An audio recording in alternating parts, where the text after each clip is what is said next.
Olá pessoal, tudo bem? Neste nosso vídeo do nosso curso de CAM, de Manufatura Auxiliada por Computador, eu gostaria de falar sobre alguns aspectos de fresamento de cavidades, porque nos próximos vídeos eu vou fazer algumas práticas com vocês no Fusion 360 sobre esse tema, tá? Então tem alguns problemas aí que é importante a gente ter ciência antes de trabalhar esse tipo de processo na prática, tá? Então vamos pensar aqui numa peça como essa daqui, ó. Aqui seria uma vista superior e aqui seria um corte AA, tá aqui a linha de corte, né? E aqui a gente vê a cavidade que se deseja usinar, considerando, lógico, esse corte AA. Pode ser que em pontos diferentes aqui você tenha profundidades distintas, tá? Eu meio que coloquei aqui o desenho de uma fresa com 5 milímetros de diâmetro, proporcionalmente aqui ao comprimento da peça, né? E aqui eu coloquei essa fresa ampliada, só para a gente entender melhor a geometria. Geralmente, no acabamento desse tipo de peça, nós vamos trabalhar com esse tipo de ferramenta aqui, que a gente chama de fresa de topo esférica. Em inglês a gente usa o termo ball and mill, tranquilo? Porque justamente ela tem aqui a ponta esférica. E o objetivo, logicamente, né, é a gente trabalhar aí o acabamento de formas livres, formas complexas, tá? Então, por exemplo,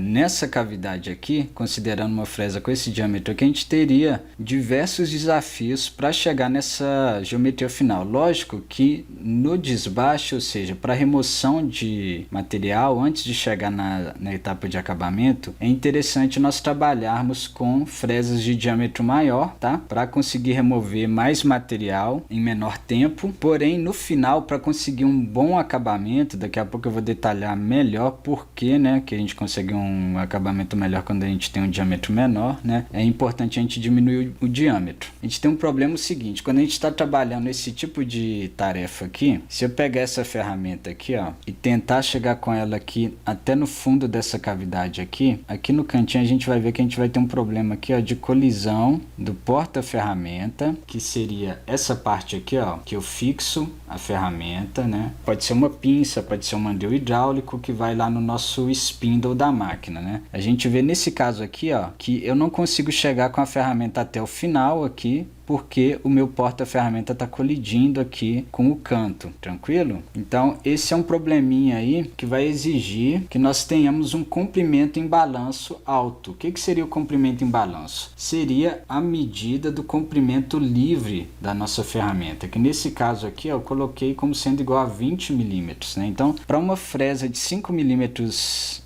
de diâmetro, 20 milímetros de comprimento em balanço é 4 vezes o diâmetro dessa ferramenta, tranquilo? Igual eu coloquei aqui. Então, nesse caso, eu precisaria de deixar uma parte maior dessa ferramenta aqui para fora para eu conseguir chegar até aqui no final. E eu também tenho que ter um comprimento suficiente de haste aqui para ter uma fixação rígida o suficiente, tá? Mas o fato é que quanto maior for o nosso comprimento em balanço, consequentemente mais alto vai ser aqui a nossa relação comprimento livre e diâmetro, tá? E aí a gente vai ter muitos problemas associados a isso aí, né? Isso vai gerar esforços radiais altos. Eu posso ter uma força elevada aqui no sentido radial na hora que essa ferramenta entrar em contato com uma determinada superfície aqui, né? E esses esforços radiais, se você tem um comprimento em balanço alto, né, a gente vai ter um momento alto, momento é força vezes distância, e consequentemente você vai ter altas vibrações aqui, né, a ferramenta girando aqui em torno do próprio eixo, removendo material, e com esse esforço elevado, radial, devido ao diâmetro da ferramenta baixo em relação ao comprimento livre, e como consequência da vibração alta, a gente vai ter problemas aí na remoção de material. Alta rugosidade, desvio dimensional. Então a gente vai ter vários problemas associados aí com essa questão aí do comprimento em balanço alto que é necessário para evitar colisões em fresamento de cavidade, beleza? Vamos ver aqui outros problemas, outros aspectos aí do fresamento de cavidades. Eu meio que fiz aqui um desenho de uma forma livre, uma forma qualquer aí complexa que você desejaria obter no fresamento de cavidades. Geralmente esse tipo de forma complexa a gente pode encontrar aí em fresamento de moldes e matrizes, né? E eu quis ilustrar aqui basicamente alguns problemas aqui relacionados ao ponto de contato entre a ferramenta e a peça, tá? Vamos ver aqui primeiro duas situações iniciais. Essa daqui, ó, onde eu tenho ponto de contato aqui por aqui assim, né? Eu estou indo com avanço nessa direção, enquanto a ferramenta gira em torno do próprio eixo, tá? E aqui onde eu tenho ponto de contato por aqui, beleza? A gente sabe que a gente pode calcular a velocidade de corte de uma ferramenta rotativa com essa fórmula aqui, ó, π vezes d, que seria o perímetro da ferramenta, ou seja, d seria o diâmetro da ferramenta, né, multiplicado aqui por n, que seria a RPM, tá, dividido por 1000. E aí, se eu tenho o diâmetro em milímetros, né, RPM eu posso descrever como sendo revoluções por minuto, né, então milímetros por minuto, se eu divido por 1000, o resultado aqui sai em metros por minuto, tranquilo? Essa velocidade aqui que a gente calcula e estabelece lá no CNC, na verdade às vezes a gente até entra com a RPM direto, seria a velocidade aqui externa da ferramenta, do diâmetro mais externo. Só que dependendo do ponto de contato que eu tenho aqui, eu vou ter uma velocidade mais baixa, tá? Eu vou ter uma velocidade de corte que é mais baixa de acordo com o ponto de contato. Então, quando a gente está trabalhando aqui a usinagem de uma geometria complexa como essa, à medida que a gente caminha com a ferramenta, F aqui seria o quê? Seria o avanço em milímetros por volta da ferramenta em torno do próprio eixo. À medida que a gente prossegue com esse avanço, esse ponto de contato vai mudando. Por exemplo, aqui eu tenho um ponto que não é o ponto mais externo, né? Mas se eu tivesse numa superfície aqui que é praticamente uma parede, né? Digamos assim, quase 90 graus, eu conseguiria pegar aqui no ponto mais externo da ferramenta e ter a velocidade nesse valor mais alto. E à medida que eu vou me aproximando aqui do centro, contato mais para o centro, a minha velocidade vai diminuindo. Então a velocidade nesse ponto aqui, ó, ela é baixíssima, ela tende a zero, tá? Nesse ponto aqui a velocidade é praticamente zero, então aqui nesse ponto você não remove o material por cisalhamento, você meio que empurra o material como se estivesse conformando, fazendo uma extrusão do material. Enquanto aqui você tem uma velocidade mais alta relativa a esse ponto, não é máxima, que a máxima seria aqui no ponto mais externo, né? Quando esse ponto entrar em contato, e aí você conseguiria uma situação melhor aqui. Mas o fato é que além disso, né? Você tem também um momento aqui que você está removendo material aqui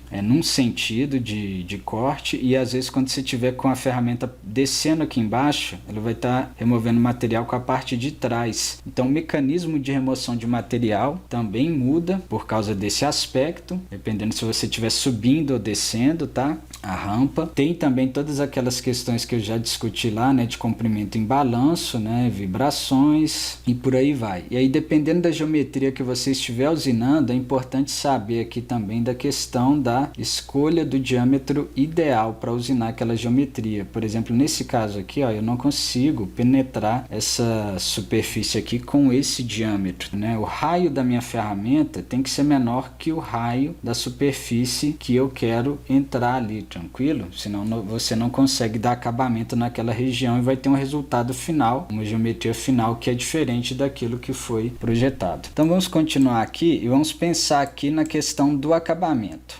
Eu até peguei aqui essas imagens aqui de um artigo de uns colegas aqui do trabalho, posso até colocar o link, mas enfim, basicamente aqui a ideia é o seguinte: o acabamento no fresamento de cavidades vai depender dos parâmetros de usinagem. Lógico, todos aqueles problemas que eu falei lá vão influenciar no acabamento, né? Mas a escolha dos parâmetros também é fundamental. Eu tentei ilustrar aqui como que ficaria isso aqui numa forma complexa, né? Porque se a gente estivesse pensando em superfícies planas, eu poderia muito bem pegar uma fresa de topo reto. Aí eu teria uma superfície mais próxima de planicidade, digamos assim, né? Mas como a gente está trabalhando aqui com formas complexas, igual eu mostrei antes ali, né?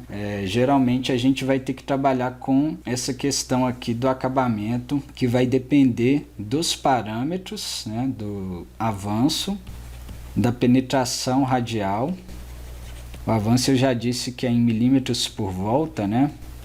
E a penetração radial a gente mede em milímetros. E também, além dos parâmetros, a gente vai ter, logicamente, né, o acabamento dependente do diâmetro da fresa. Quanto menor o diâmetro, melhor vai ser o acabamento. Mas a gente percebe que se eu considero essa situação aqui, ó, eu poderia obter esse resultado aqui, por exemplo, fazendo uma trajetória paralela assim, ó, em zigue-zague. Depois eu venho e vou fazendo dessa forma.